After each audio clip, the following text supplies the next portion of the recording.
طرف چلتے ہیں، میں نے جس قرآن مجید کی آیت مبارکہ کو بطور سماع کلام تلاوت کرنے کا شرف حاصل کیا، اللہ فرماتا ہے تحقیق آ گیا تمہارے پاس اللہ کی طرف سے نور اور روشن کتاب۔ نور سے مراد حضور پائیدار کائنات صلی اللہ علیہ وسلم کی ذات گرامی ہے۔ اللہ فرماتا ہے آیا تمہارے پاس اللہ کی طرف سے نور، آتا وہ ہے جو پہلے کہیں موجود ہوتا ہے۔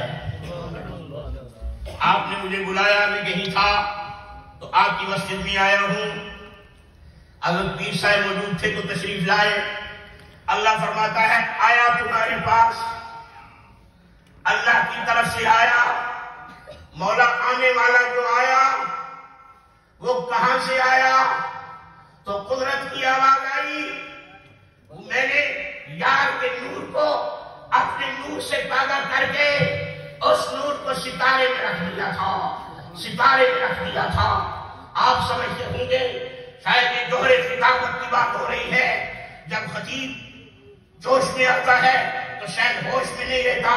نہیں بابا، جس کی لگام کسی کے ہاتھ میں ہوتی ہے وہ گھوڑا ناز نخرے کرتا ہے، لیکن اس کے ناز نخرے وہ جس کے ہاتھ میں لگام ہوتی ہے اس کی وجہ سے ہوتے ہیں، اس کی وجہ سے ہوتے ہیں۔ ہم لگام والے ہیں۔ میں نے عرض کی رب نے یار کے نور کو بنا کے ستارے میں رکھ دیا۔ حدیث جبریل، حضور نے جبریل سے پوچھا جبریل تیری عمر کتنی ہے؟ عرض کی جانے کائنات صحیح معلوم نہیں ہے، اتنا پتا ہے چوتھے حجاب پر ستارہ چمکا کرتا تھا، 70,000 سال کے بعد طلوع ہوتا تھا۔ میں نے زندگی میں 72,000 مرتبہ اسے چمکتے دیکھا۔ میرے حضور نے فرمایا جبریل اس ستارے کو جانتے ہو، پہچانتے ہو؟ عرض کی یا رسول اللہ، اللہ جانے یا اللہ کا رسول جانے۔ میرے حضور ارشاد فرماتے ہیں جبریل سنو، وَعِزَّتِ رَبِّي أَنَا ذَلِكَ الْكَوْكَبُ، رب کی عزت کی قسم وہ ستارہ میں تھا۔ جبریل نہیں تھے، میکائیل نہیں تھے، اسرافیل نہیں تھے، اسرائیل نہیں تھے، ابھی کچھ نہیں تھا جب اللہ نے اپنے محبوب کے نور کو پیدا کیا تھا اور نور کو پیدا کر کے ستارے میں رکھ دیا تھا۔ اب رب کائنات نے یہ چاہا، یہ جو جناب ابراہیم خلیل اللہ کی دعائیں تھی، بیت اللہ کی تعمیر کر کے دعا کی ربنا وبعث فیہم رسولا، جناب عیسیٰ روح اللہ نے قوم کو بشارت دی میرے بعد آنے والا زمین والوں کا محمد ہے، آسمان والوں کا احمد ہے۔ یہ جو بشارتیں تھی اللہ کے نبی بھی جو دعائیں انتظام کرتے رہے، رب کو ہم گنہگاروں پہ ترس آ گیا اور رحم آ گیا۔ اللہ نے چاہا کہ محبوب کو دنیا میں روانہ کروں۔ اب جب رب نے چاہا نا تو رب نے اپنے محبوب سے پوچھا اے محبوب کے نور بتا تجھے کیسا بناؤں، بتا تجھے کیسا بناؤں۔ رب کی شان یہ ہے، قرآن رب کی شان یہ بیان کرتا ہے هو الذی یصورکم فی الارحام کیف یشاء، وہ اللہ جیسے چاہتا ہے ماں کے شکموں میں تصویریں بناتا ہے۔ میری اور آپ کی تصویر رب نے پوچھ کے نہیں بنائی ہے، جیسے چاہا رب نے ہمیں بنا دیا ہے۔ لیکن بابا یہ میری تیری تصویر کا معاملہ نہیں ہے، یہ رخ مصطفیٰ کا معاملہ تھا۔ رب پوچھ پوچھ کے بنا رہا ہے اے محبوب کے نور بتا تجھے کیسا بنا۔ اب نور مصطفیٰ نے عرض کی یا رسول اللہ، اگر پوچھ پوچھ کے بناتا ہے تو میرے رب پھر ایسا بنا دے چہرہ میرا ہو، جلوے تیرے ہوں اور کائنات میں ہوں تو یہ اعلان کر دوں من رآنی فقد رأى الحق، جس نے مجھے دیکھا اس نے خدا کو دیکھ لیا۔ ایسا بنا دے، ایسا بنا دے چہرہ میرا ہو، جلوے تیرے ہوں اور جا کے اعلان کر دوں جس نے مجھے دیکھا اس نے رب کو دیکھ لیا ہے۔ پھر جس رب نے یار کو صورت اور شکل عطا فرمائی ہے، روح مصطفیٰ کو بنایا ہے، وہ پھر کتنا وسیع ہوا ہوگا۔ حضور کا روح، آپ کے روح اندر کو خدا نے کتنا وسیع بنایا ہے۔ آج 70,000 حجاب ڈال کر اپنے دنیا میں بھیجا ہے۔ 70,000 حجاب ڈال کے حجاب تو ایک ہی اٹھا تھا، پردہ تو ایک ہی اٹھا تھا۔ ایک پردہ اٹھا روح مصطفیٰ سے، رب نے ایک پردہ اٹھایا اس لیے کہ رب نے اپنے تقوی کے لیے محبوب کو بنایا تھا۔ بے حجاب روح مصطفیٰ کو کوئی دیکھ ہی نہیں سکتا تھا، کیونکہ جناب صدیق یار غار رسول شناس رسول انہیں بھی حضور نے فرمایا تھا یا ابا بکر لم یعرفنی حقیقتا غیر ربی، اے ابو بکر جو تم نے دیکھا ہے یہ میری حقیقت نہیں ہے، اب میری حقیقت اور ہے۔ اللہ نے بنا کے اپنے محبوب کو اتنا حسین بنا کے دنیا میں بھیجا، 15 صدیاں بیت گئی ہیں، آج سے کی رات کی نیند حرام ہے، رات کو سوتا نہیں ہے، جنگلوں میں مارا مارا پھرتا ہے اور دیوانہ ہوتا ہے، رات کو جاگتا ہے۔ میں نے کہا کیوں جاگتا ہے؟ کہتا ہے جاگ رہا ہوں کہ جب آنکھ لگے ہو سکتا ہے قسمت کا ستارہ جاگے، حضور کے جلوے عطا ہو جائیں، سرکار کے جلوے عطا ہو جائیں۔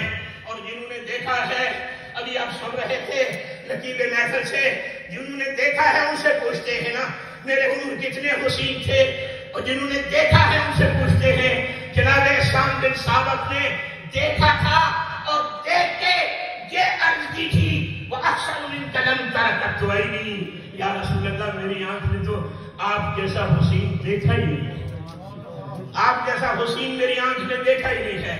اب سوال یہ پیدا ہوتا ہے جناب احسان بن ثابت نے کب عرب کے سارے عرب کو دیکھا تھا، تب جناب احسان بن ثابت نے باقی نبیوں کی زیارت کی تھی، جناب یوسف کے حسن کے تذکرے نہیں سنے ہیں، جناب یوسف علیہ السلام کتنے حسین تھے، یہ جناب کوئی کہنے والا کہہ سکتا تھا کہ جناب احسان بن ثابت نے مبالغہ کیا ہے۔ میرے حضور نے اپنے احسان کی بات کو پکا کرنے کے لیے اس سے پوچھا جس نے جناب آدم سے لے کے جناب عیسیٰ روح اللہ تک ہر نبی کے جلوے کو دیکھا تھا، ہر نبی کے حسن و جمال کو دیکھا تھا۔ سرکار نے جبریل سے پوچھا جبریل تو نے سب نبیوں کو دیکھا، ہمیں کیسا پایا؟ جبریل عرض کرتے ہیں آفاقہا گردیدام میرے پتر فرسیدام بسیار خوبہ دیدام لیکن تجھی دیتی گری، یا رسول اللہ میں نے سب کو دیکھا ہے، سب کے حسن و جمال کو دیکھا ہے، لیکن آپ جیسا کسی کو نہیں پایا۔ اللہ نے اتنا حسین بنایا تھا، اتنا جناب یوسف علیہ السلام کے حسن کے یقیناً چرچے ہیں۔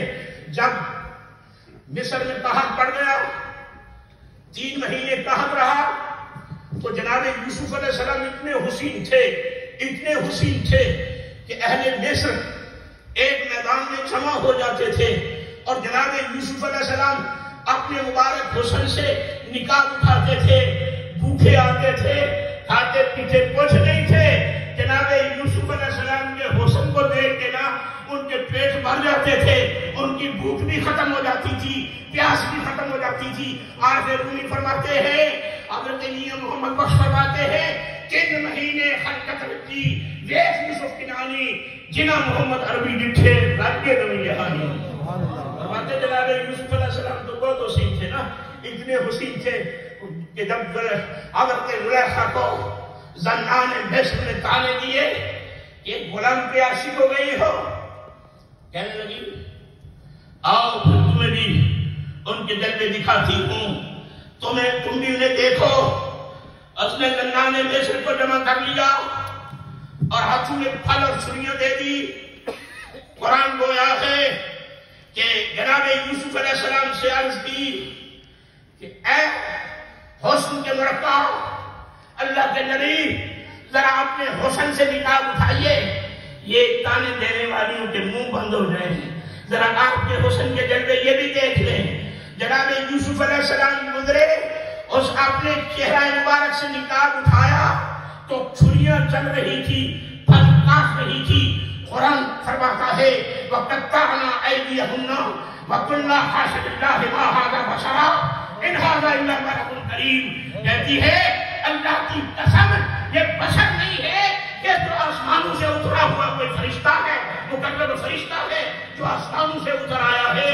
اتنے حسین تھے جناب یوسف کے زنان مصر نے جناب یوسف کے حسن کو دیکھ کے اپنی انگلیاں کاٹ ڈالی، انگلیاں ڈھیر ہو جاتی ہیں اور حضرت زلیخا انہیں کہتی ہے دیکھو تانے دینے والی ہو، حال کیا کر دیا ہے، تمہارے ہاتھوں سے انگلیاں جدا ہو گئی، تمہیں خبر نہ ہوئی۔ اور ام المؤمنین سے پوچھتے ہیں، مسلمانوں کی ماں سے پوچھتے ہیں، سیدہ عائشہ صدیقہ بنت صدیق رضی اللہ تعالیٰ عنہا سے پوچھتے ہیں جن کے حجرہ انور کے اندر آج بھی میرے حضور آرام فرما ہے، میرے حضور تشریف فرما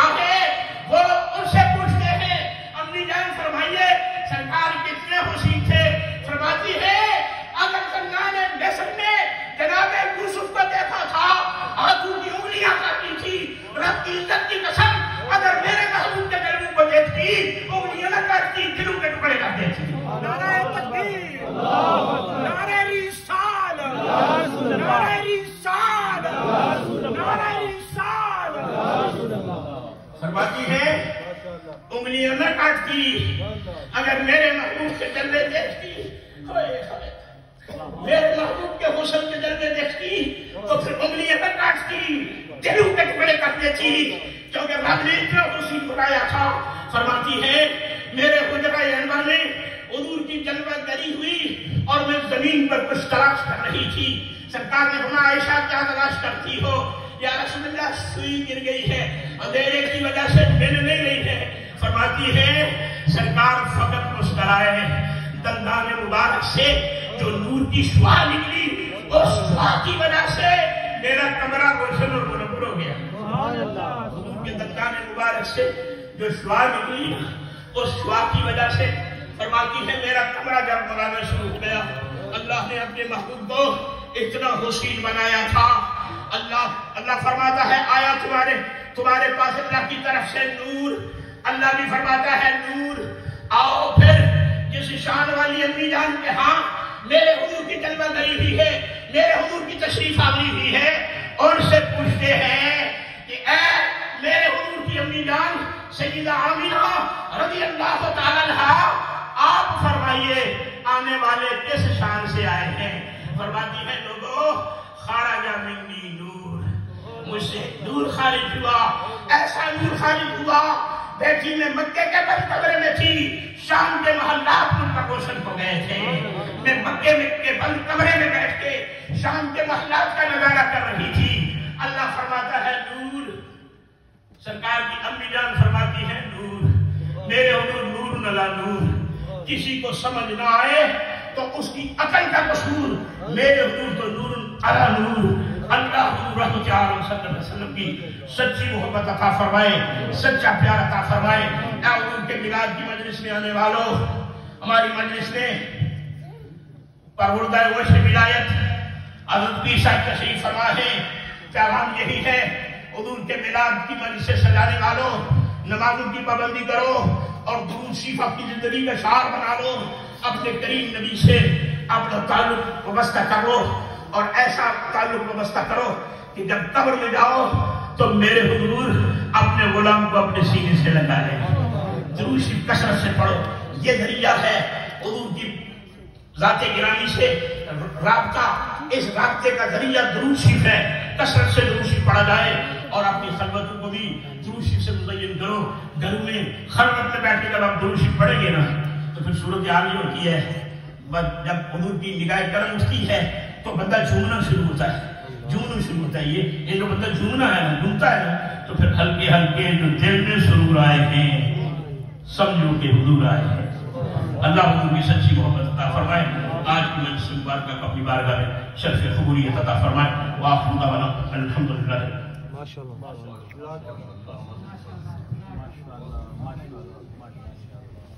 محبت والوں کی باتوں میں بھی اللہ تعالیٰ ایسا ٹیسٹ اور ایسا سرور رکھتا ہے۔ حضور علیہ الصلوۃ والسلام کی باتیں آدمی سنتا رہے کہتا نہیں ہے، ایسا مزہ ہے، ایسا سرور ہے حضور علیہ الصلوۃ والسلام کے ذکر میں، کیا بات ہے۔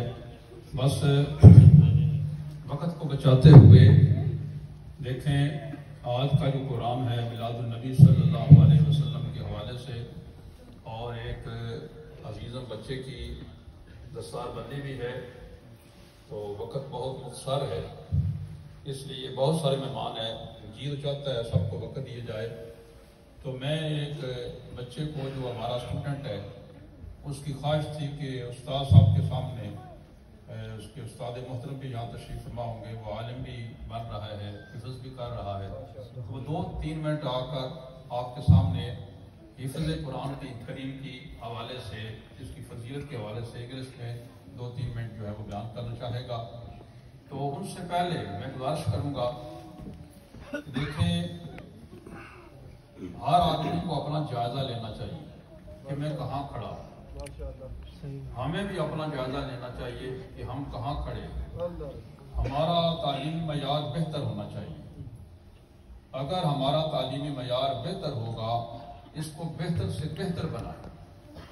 کاش کہ ہم اپنی مساجد مدارس میں اس کا جائزہ لیا کریں، سالانہ جائزہ لیا کریں کہ ہمارے اندر کوتاہیاں کتنی ہیں. تقریباً آلموسٹ یہ المیہ ہے کہ جو حفاظ کرام ہیں کچھ ایسے ہیں جو انکمپلیٹڈ چھوڑ جاتے ہیں، کچھ کمپلیٹ کر کے چھوڑ جاتے ہیں. یہ بہت بڑا المیہ ہے ہمارے لیے. اس کی وجوہات کیا ہے، اس کا سبب کیا ہے؟ پھر کچھ بچے ایسے ہیں جنہوں نے کمپلیشن کیا، دین کے ساتھ وابستہ بھی ہیں، لیکن منزلیں سنا نہیں سکتے. رمضان شریف آتا ہے، شرمندگی کے ساتھ وہ آگے پیچھے ہوتے ہیں. یہ ہمارے لیے المیہ ہے. اس کا جائزہ لینا چاہیے اساتذہ کرام کو، علماء کرام کو، جو انتظامیہ ہے ان کو، کہ کہاں کمزوری ہے، کہاں کمی ہے. میں بھی ایک استاد ہوں، 35 سال ہو گئے ہیں حفظ کراتے ہوئے، بڑا عرصہ ہو گیا ہے، تو ان مراحل سے گزرا ہوں. تو ہمیں چاہیے کہ ہم اساتذہ کرام جو ہیں وہ مل بیٹھا کریں، میٹنگیں ہوں، اس کا جائزہ لیں، وجوہات کیا ہیں، کن طلباء کو داخلہ دیا جائے، ایڈمیشن دی جائے، اس کے کوئی اصول مرتب کیے جائیں. میں ایک مثال دیتا ہوں، بڑے عرصے کی بات ہے. ایک دارالعلوم میں مدرسے میں گیا، اس کو میں نے پوچھا کہ آپ جو حفظ کے اسٹوڈنٹ لیتے ہیں ان کا معیار کیا ہے، کس معیار پر آپ اسٹوڈنٹ لیتے ہیں؟ تو انہوں نے ایک بات کہی، انہوں نے کہا کہ ہم دیکھتے ہیں کہ اس کے ماں باپ کیسے ہیں، ان کا رجحان مذہبی کیسا ہے. اگر وہ دین کے ساتھ اٹیچ ہیں، دین کے ساتھ وابستہ ہیں، مخلص ہیں، تو ہم انہیں ایڈمیشن دے دیتے ہیں. ہم بچے سے انٹرویو لیتے ہیں، بتاؤ تمہاری ماما نماز پڑھتی ہے، تمہارے والد صاحب نماز پڑھتے ہیں. دیکھیں ایک بچہ حفظ میں ہے، وہ حفظ کر رہا ہے، ماں باپ لینے آئے ہیں، وہ باہر کھڑے ہیں، جماعت ہو رہی ہے، نماز نہیں پڑھی. اس بچے نے پھر باغی ہونا ہے.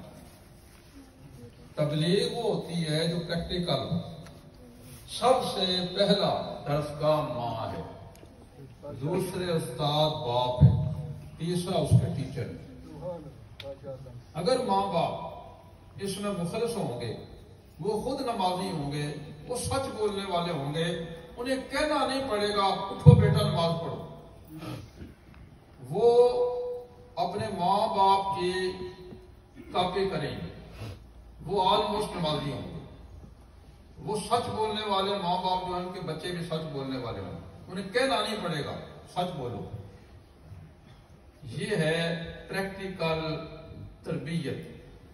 تیسرے نمبر پر آتا ہے ٹیچر، استاد کا رویہ کیسا ہے.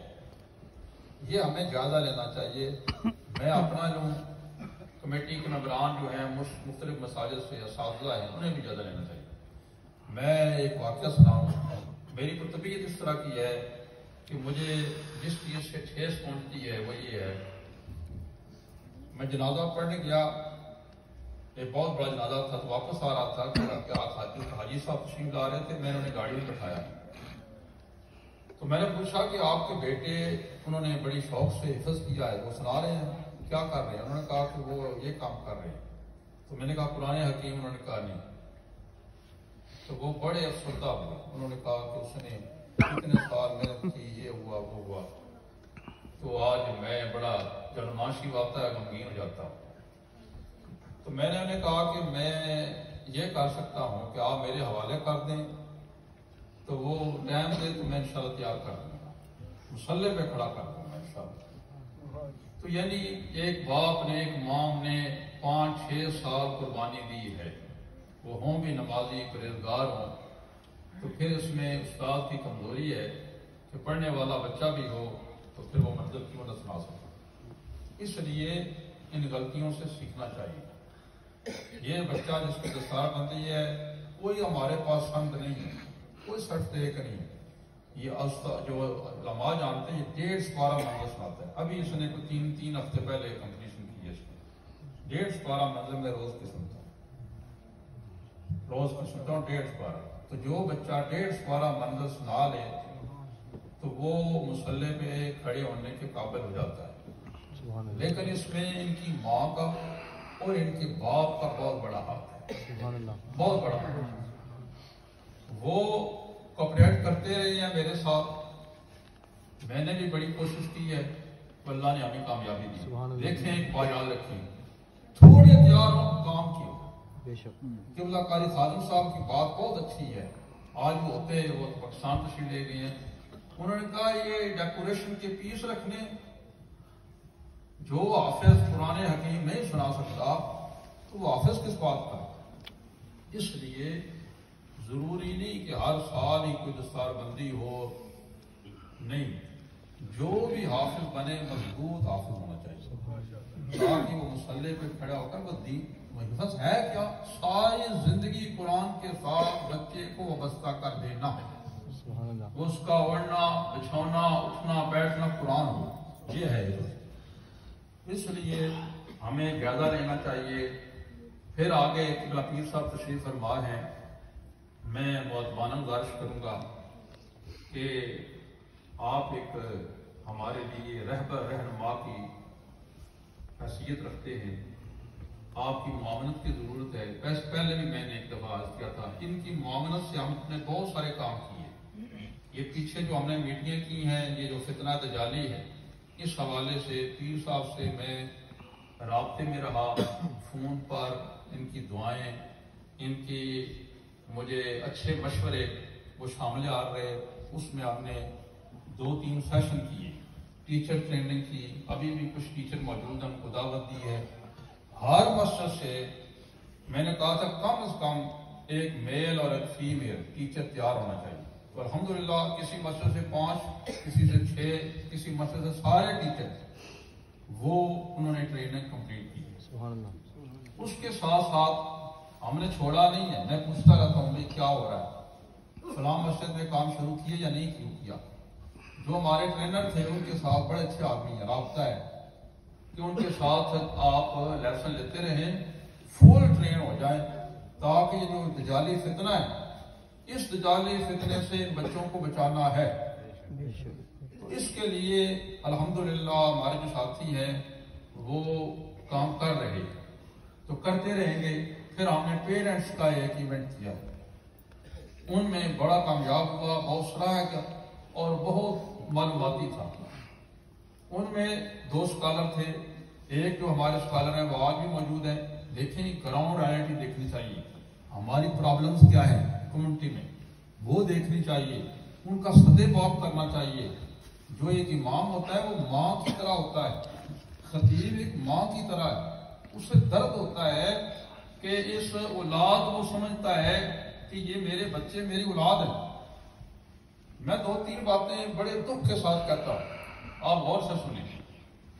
یہ ایک پرابلم ہوئی ہے ابھی ایک اسکول میں کہ بچوں کا جو یونیفارم ہے، یہ ٹی جو ہے اس میں سلیب کا نشان تھا، لوگو بنا ہوا تھا.